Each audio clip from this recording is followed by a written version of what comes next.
now that we have seen the intuition behind the two-pointer algorithm to merge sorted lists, in fact, we are ready to write some code. So I'm going to come into my function and say, well, def say merge sorted, defining a function to do this. Let's say I pass in two sorted lists. Let's write a small comment over here, merge two sorted lists A and B to create a third sorted list. So that's the goal of the function. Remember, I'm going to solve this with two pointers. So I'm going to call them as JJKK, set them both to 0. They're going to point on the different list. And I'm going to create a placeholder for the third list, which is C, which is what I will return from this function. Now, I run this while my JJ is less than length of A, and okay, this is an important one, kk is less than len of b. Now how do we understand this? Well, think about, when does the algorithm terminate? Algorithm terminates when either of the pointers goes beyond the length of the list we are pointing at, which means that if jj were to become greater than or equal to length of a, which means jj has gone beyond a, or if kk has to become more than or equal to length of b, which means that kk or the list b has been exceeded, right? So either of these conditions happen, the algorithm, the loop will terminate, and hence from the while loop, remember while loop runs while these conditions are true, right? So good way to see sometimes is to look at when will it terminate, and then the while loop just defines itself. So I'm going to ask myself, look, if a jj is less than or equal to b kk, if this is the case, well, I'm going to say c dot append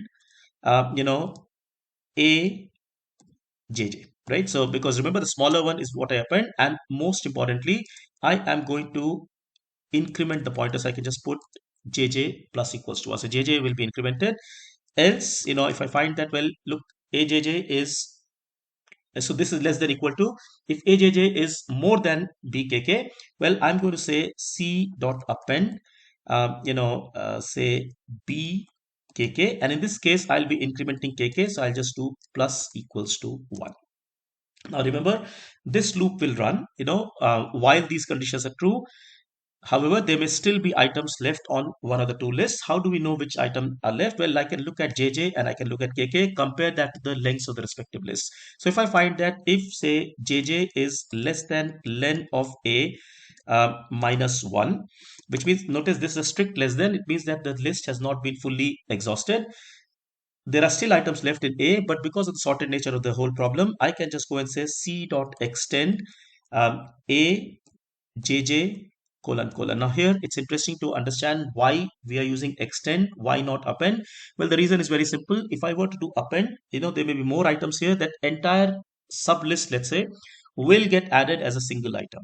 Whereas when I do extend, all the items will be added item by item. In fact, we saw this in our card game war. When we built the project, we wanted to add cards item by item. That's exactly what is going on here. That's why I need an extend and not an append for this.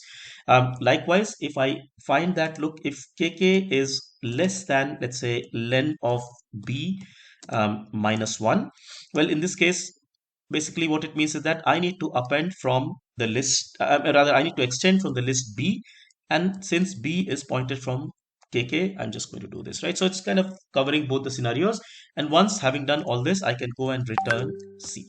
So let's see this. Let's say run this once. Looks okay. It's no syntax error on this, but I can now test my code by saying, okay, let's take some simple example. Let's say c is merge sorted, and I'm going to, let's give it two lists over here. Say 1, 2, just an example, 4, 5, 7, 8, 9, 19, 32, 45. So that's my list number 1, which is list A.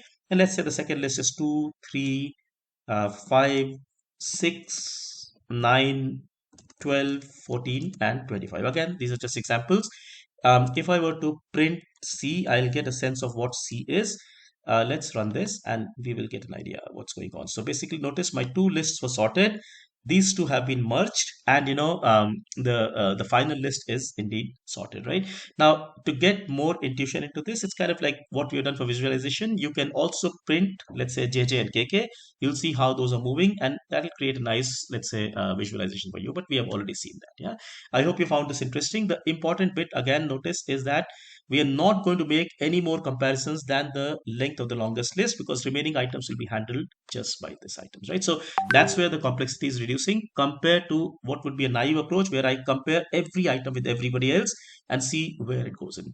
Or compared to this, the sorting algorithm where I merge first and then sort, because sorting algorithms, minimum complexity is going to be n log n, right? So here we are getting to a linear complexity, just like we're done in the pair search problem, and pair sum problem.